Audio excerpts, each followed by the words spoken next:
Hello guys, good morning. Pupunta ako ngayon kina Ate Josie. Tatawid ako ng ilog kaya mamaya maliligo ako. Ito, Paco Lumber. Niluluwas yan sa Maynila. Mga ano ng niyog. Magandang pataba ito sa halaman. Pababa. Pagbabalik naman sa bahay, puro paakyat.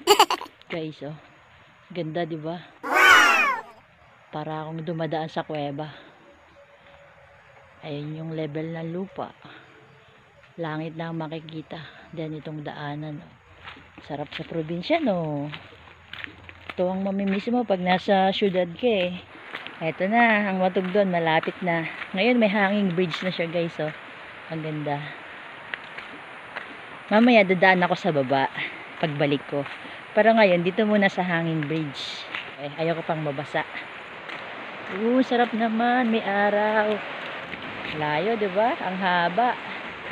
Yan ang ilog. Mamaya maliligo ako doon. Ito ang ilog ng Matugdon.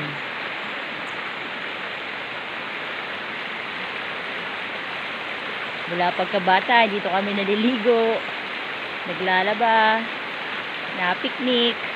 Yung mga kaibigan ko, sinasama ko dito, high school, college. So, dito talaga kami lumaki. Matugdon River.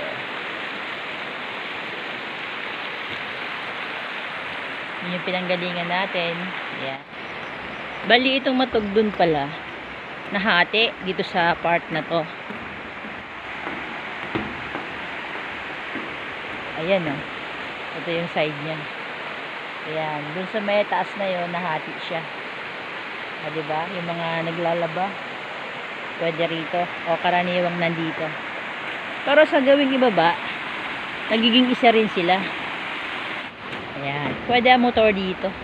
At ang nandito kakilala, bahay ng asawa ng kapatid niya, Ate Josie. Maputik, pero okay lang. Wala naman 1 kilometro to. Bahayan nila Ate Maay, Kuya Hil. Kapatid din ng asawa ni Ate Josie. Nung maliliit pa kami, dito ako nag-aano ng nyug, naghahanap para magkapera. Lupa nila Kuya Nui. Sa kanila ko din binibenta yung mapulot ko. Ito guys, kuprahan. Lutuan niya ng kupra. Silipin natin. Ganito yung typical na kuprahan dito sa probinsya. Ayan, mga bao. Kuprahan ito nila Kuya Hil.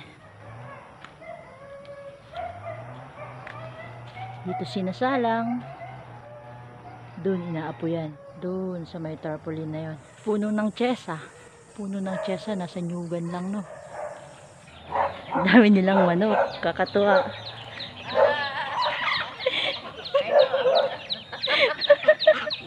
O, diba? O, sinalubong pa kayo ng ano pala to? Pato? Ito, ang kanilang bahay.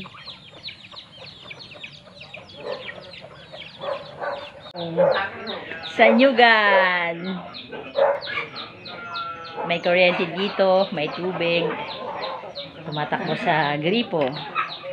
Ito ang aking magandang tsahin. Nahiya! Pasukin natin ang bahay ni ate.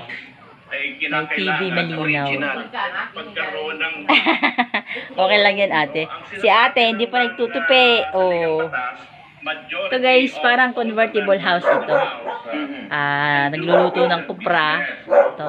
Ito parang pinaka-mezzanine nila. Mga apo ni ate, tuwang-tuwa dyan.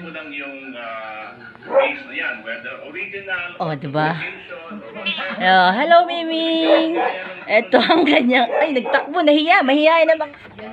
Ito ang kuprahan. Lalabas ka lang, lutuan na ng kupra. Dito. Diyan. Ito yung pinaka... Silipin natin yung ilalim ng kuprahan. Paano ba ang kuprahan? Ito. Ito. Para siyang yungib. Bali, dito siya ginagatungan sa bukana na to. Tapos para lang siyang yung init niya pumupunta dun sa loob. Ayun, dun, diretso. Apoy, parang pugon. Akit ulit tayo. Di ba sarap mabuhay sa nyugan? Ganyan talaga ang bahay sa nyugan. Ito guys, divider na to. Natatanggal yan pag nagkukopra sila. Pagkain sa mga alagang baboy, manok. Ito guys, meron si ating kundol. Sarap to. Mga bungay kundol dun. Merong lukban. Nilap pa yan. Magpapakain ng baboy pero ang lumapit mga manok, pabo. Umiiyak na ang baboy ni ate. Nagagalit na. Ito pala yung kundol. Daming bunga. Masarap yan dulsihin. Ito ang kanilang banlat. Ang laking baboy. May ilaw pa oh. Ilawan ko ay pampainit pa niya. Ito ang mga biik. Ang cute.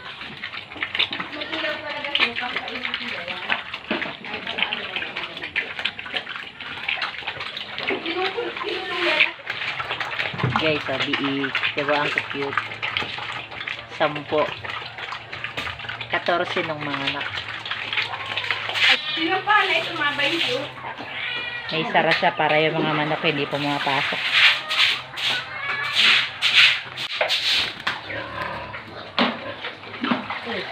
Tanim na luya. Ito guys, napakalaking puno ng kamyas. Nandito na lang sa lupa. Puno ng langka, saging. Bababa lang tayo. Meron silang fish pond. Yan oh, daming kamyas. Sa Manila, pwede mo pang ibenta. Dito, nabubulok lang. Ayan oh, daming lemon. Oh. Parang ano lang dito. Ayan oh. Ang dami-dami nila. Hindi kinakain ng mga bata. Hindi na sila nangangani. Kaya nung dumating ako, meron ako sa bahay. Ito yung fish pond nila. Hanggang dun. Tabi-tabi po. Kuha na lang natin yung bulaklak. Ang ganda. Kulay pink.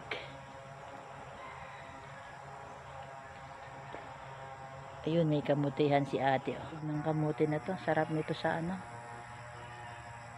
Sinigang.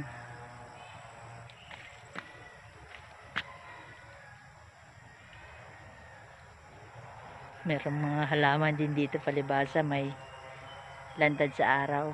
Maganda nga naman. Pag nasa probinsya ka kasi kahit saan mo ilagay, no? Sa'yo naman yung lupa kaya kahit saan mo itanim.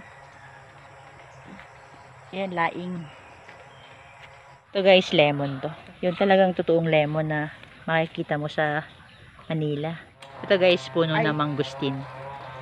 Bago lang to sa lugar namin. Sinusubukan nilang buhayin, pabungahin. Pandan. Ito, pandan. Masarap sa sinaing to, mabango. Ito guys, may sili si ate. Akin na lang. May hinog na daw eh. Diba, ang liit na puno pero ang lalaki ng bunga. Ito yun. Yung may hinog lang ate. Sayang naman kung medyo maano pa. Guys, ang liit ng puno niya. Nasa blackboard pa. Pero may mga bunga. Mahabang silin naman. Kahit na nasa ano lang, sa sako. Puno ng gabi. San Fernando. Gabi San Fernando. Ito yung gabi sa Manila, San Fernando dito. Ano ba ganyan? Ito guys, akala mo ang damo lang niya pero ang dami niyang pananim. Ito naman, luyang pula. Ang mga saging pa kayo mo? Mas matagal siyang lumaman pero mas, sabi gamot, healthy. Ito, na ito, luya. Malasa. Ito guys, pinya. Meron din si ating ilang tanim na pinya. Ito. Sa gitna may sili. Ay, ito may bunga na siya. Sili. Ito ang labuyo sa amin. Sobrang anghang yan. Pero masarap sa laing na ginatan. Mag-try si ating magbunot ng kangus. May laman naman. May laman. Sa side na to, galyang naman. Sumisikat na halaman to ngayon na napakamahal eh.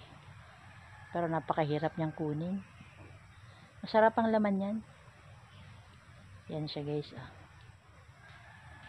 Saging. Dito guys sa Jugan, makakakita ka ng mga halaman na sa Manila ang mahal-mahal. Katulad nito, Makati Ito pa yan, guys. ha? Naging ano. Daling ko pa uwi. Para pa ako magandang halaman. Oh.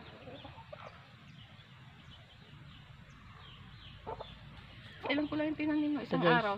Karita. Naglakad ako Panghakot dyan, ng nyug dito. Naglakad ako Ganyan dyan, ang ayun buhay na. sa Camarines Norte. Mga pabo. Sino mo yung pabo? Ano ito? Ay, bingala raw pala ito. Kala ko yung maliliit na pabo. Bingala. Pawi na ako guys. Meron akong halaman. May nyog, may kanggus, may sili. Maliligo ako sa ilog.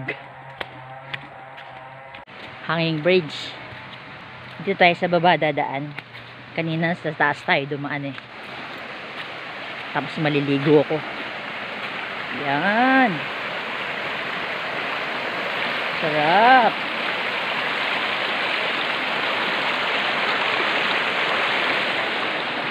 Yun. Ito yung kabiyak ng ilog.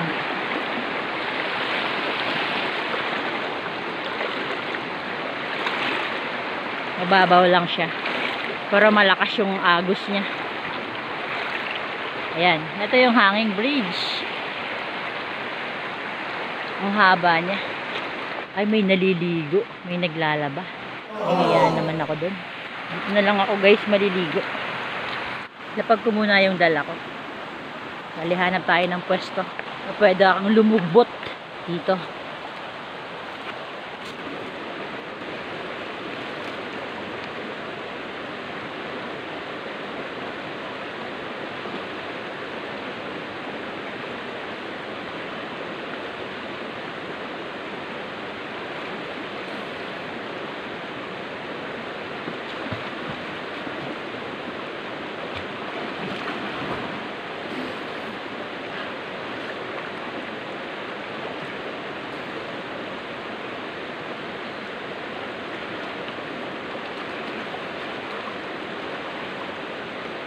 Sarap! Lamig!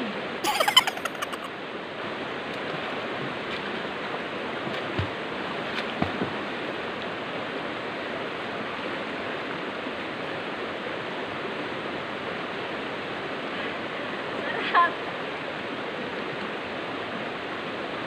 Stop na! Wala na yung pinit.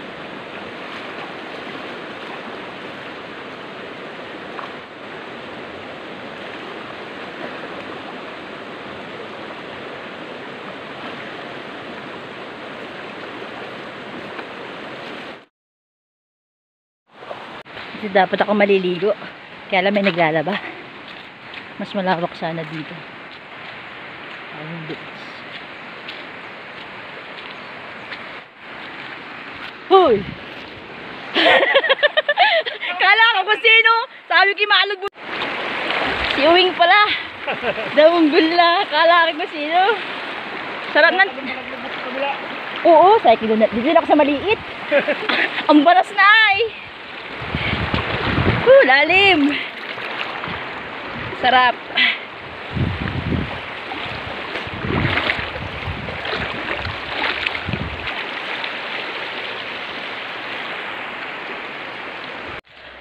Yan guys. Nakatawid na tayo ng ilog. Bakit naman? Bigat ng dala ko. Hindi naman siya lusungin.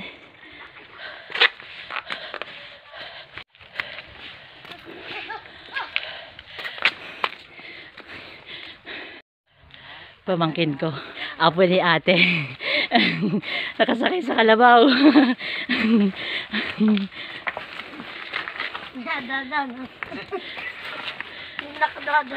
Si Kuya Titon. Ano to be? Pantanim. Big tree. May variety nito na kinakain. Ewan kong kinakain to. Marami yan dito. Karaniwang damo-damo lang. So malapit na tayo sa bahay. Siguro mga ano na lang 400 meters. Eto, Kawayanan, dadaanan natin. Bata pa kami, Kawayanan na to. Dami. Bahay ni Francis, papa ni Francine. Bahay ng bunsong anak ni ate. Huwag kang magalit. Bahay nila ate. Andito yung panganay niyang anak. Kuya Dom.